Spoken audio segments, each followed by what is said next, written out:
Hello, everyone. My name is Paul Dailey. I'm a partner in the international tax practice of Citrin Cooperman.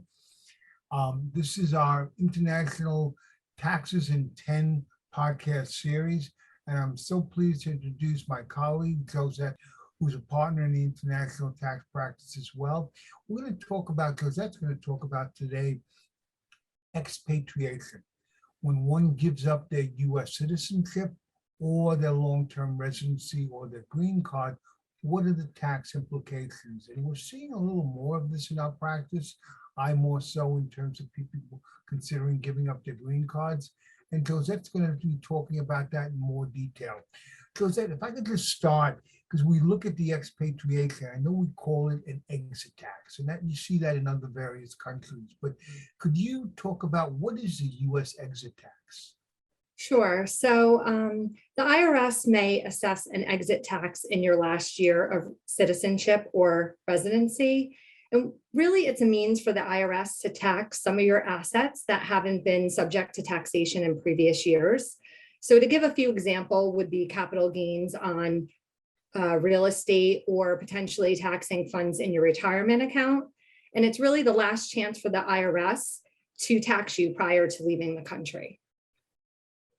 Who has to pay this exit tax, Josette? And is this, if you don't mind, is this based on just U.S. assets or worldwide assets? Great question. So not everyone who renounces their U.S. citizenship or relinquishes the green card has to pay the exit tax. It's only those that IRS considered a covered expatriates that could be subject to this exit tax. And again, they would be subject to tax on their worldwide assets. It's not just US-based assets. Thank you so much. So I hear this term covered expatriate, so that's very important. Could you tell us what that encompasses? So in order to become a covered expatriate, you need to meet one of three different tests that the IRS has put out there. The first test is a net worth test. So if your personal net worth is over $2 million or more on the date of expatriation, then you've met this test and you're considered a covered expatriate. It's also important to note that this is a per person test. So each spouse is looked at separately and they're not looked at jointly. So therefore, one spouse can meet a covered expatriate test while the other one does not meet this test. The second test would be net income tax liability test. So your average annual net income tax liability for the 5 years ending before your expatriation date, if that's more than $172,000 for tax year 2021, then you would meet this test. The IRS does increase this amount yearly for inflation, so that's important to note as well. The last and final test would be the non-compliance with your tax filings. So if you fail to certify on Form 8854 that you have compiled with all your federal tax obligations for the 5 years preceding your expatriation, then you would be considered a covered expatriate. There are exceptions to these rules for dual citizens and certain minors. Again, there are specific requirements as to not be considered a covered expatriate. And I think it's also worth noting, as I think you alluded to earlier, not all green card holders are subject to the exit tax. It's only those that are considered a long-term resident. So you're a long-term resident if you were a lawful permanent resident of the US in at least 8 of the last 15 years. Excluding any year in which you claim a treaty benefit on Form 8833. So for example, if you held a green card and you relinquished it in year 5, you would not be considered a long-term resident and potentially not be subject to exit tax. Thank you so much, Josette. In terms of net worth, I believe that that's somewhat similar to the definition of a gross estate for a decedent, but could you expand on what's includable in net worth? So the IRS wants to value all of your worldwide assets and treat them as sold on the last day of expatriation. So really the first step in this process is to list all your worldwide assets and liabilities as of your expatriation date. And it's also important to note these need to be in US dollars. So if you do have any foreign assets, they need to be converted. Once you've gathered these assets, you need to make sure that you compile both the fair market value of the asset as well as the US adjusted basis. The IRS does require that you could use good faith estimates. They don't require that there's formal appraisals done on everything. You really need to list everything: cash, marketable securities, non-marketable securities, stock in controlled foreign corps, pensions, deferred compensation, real property, business property, loans to US persons, loans to foreign persons, and that's only naming a few. If you look on Form 8854 in Part B in the balance sheet, it really gives you a thorough listing of all the assets and liabilities that need to be included here. So once you've accumulated these assets, the next step would be to determine your market-to-market gain on these assets. The IRS does allow an exclusion amount for which in 2021 was $744,000. This exclusion needs to be properly allocated amongst the assets, recognizing a deemed gain, and anything in excess of this exclusion would be subjected to the exit tax. Calculating the exit tax is a rather complex calculation and certainly outside the scope of this discussion. Really, my previous comments that I just mentioned is really a simple explanation of the process. The IRS does, I really would suggest leaving the calculation to your tax advisor, especially if your asset base includes foreign or US retirement accounts, as this would add an additional layer of complexity. I could think of maybe potentially one example where a taxpayer would be a covered expatriate and not subject to the exit tax.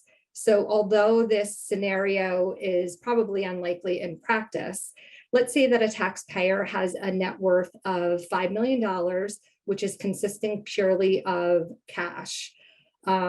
Because he has, he or she has $5 million, they met the net worth test. Their assets are in excess of $2 million. But in this case, the taxpayer would not have an exit tax upon expatriation because there's no mark-to-market gain on cash. So I'm not sure about you, Paul, but I think it's highly unlikely to actually come across this scenario in practice. I agree, Josette. Most of my clients do not just invest in cash, although some might be considering that in the future, but certainly I agree with you. I don't see that as well. Because if someone is considering, from a tax position, giving up their US citizenship or abandoning their green card, what should they consider or know before they actually file for the expatriation? Right. So I think a couple things. It would be important to make sure that their past filings are current and accurate. You need to certify this on Form 8854. So I would highly suggest reviewing the returns. If there's any errors on these returns, to ensure that they file amended returns prior to expatriating.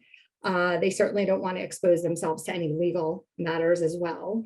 I think it's important also to talk to your advisor and see if there's any other options available to either minimize your tax burden or compliance costs, if this is a driving factor for renouncing your citizenship or relinquishing your green card, because you could potentially consolidate financial bank accounts to simplify the reporting. You could avoid mutual funds, foreign mutual funds altogether, or if you own, you can consider selling and redistributing these assets into more US friendly investments, or even looking at your global business ventures to see if there's an opportunity to restructure to potentially minimize on tax or even compliance costs. Thank you, Josette. How can one avoid the exit tax upon renouncing US citizenship or giving up a green card? I guess that was your example of the cash, because as you said, you really look to see what the gain is. And if there's no gain, then there would be no exit tax. But is there any other way of possibly avoiding that you know of? Right.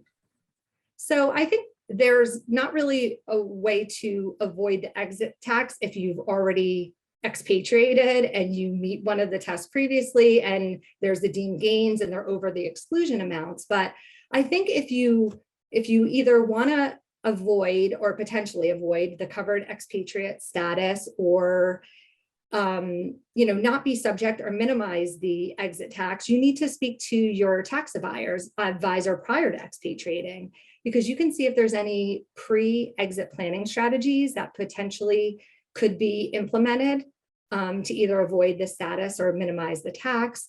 For instance, you may be able to minimize capital gains through spousal distribution. As I mentioned previously, spouses are not looked at jointly, they're looked at individually. So this could be a planning technique that would be used that could either, avoid the covered expatriate status or potentially minimize the exit tax that you're exposed to. Because in this scenario, you would get the exclusion for both the taxpayer and the spouse. Great, thank you, because it's evident that there's so much involved. I know that there is a possible exemption for one who's a dual citizen by birth, and they did not have significant US presence, but there's just so much complications. And I think the key is what you said, counseling, going to your tax advisor is really mandatory. In summing it up, what else should I consider or know once the expatriation is final? Let's say we do everything, that the person does everything that's necessary. Now what happens? Do they have to continue to file US tax returns after they've given up their citizenship or abandoned their green card? Right. So I think it's important to note that certain transactions that non-resident alien covered expatriates has with US persons are still taxable, because I think that's something that a lot of people who expatriate don't realize. And more specifically, what I'm referencing is either covered gifts or bequests to a US person, which could potentially result in an income tax rate of 40%. So although there's still proposed regulations on this in the form 708, which you would be required to report this transaction, is still not published. I think it's definitely something that you should potentially be aware of and consider upon expatriating, especially when people expatriate and they still have US children. It's important to have this in your estate and trust planning. Thank you so much, Josette, because that was critical. I mean, from what we know, that typically a donee does not pay any type of income or gift tax, but in this situation, they very well could. Thank you so much, Josette, for your time. It was very enlightening, and I think it really illustrates that, if you are considering giving up your green card or announcing your citizenship, again, for tax purposes, you really do need to seek tax counsel to make sure that everything is being done correctly. And with that, thank you, Josette, and thank you everyone else, and have a great day. Thank you, Paul.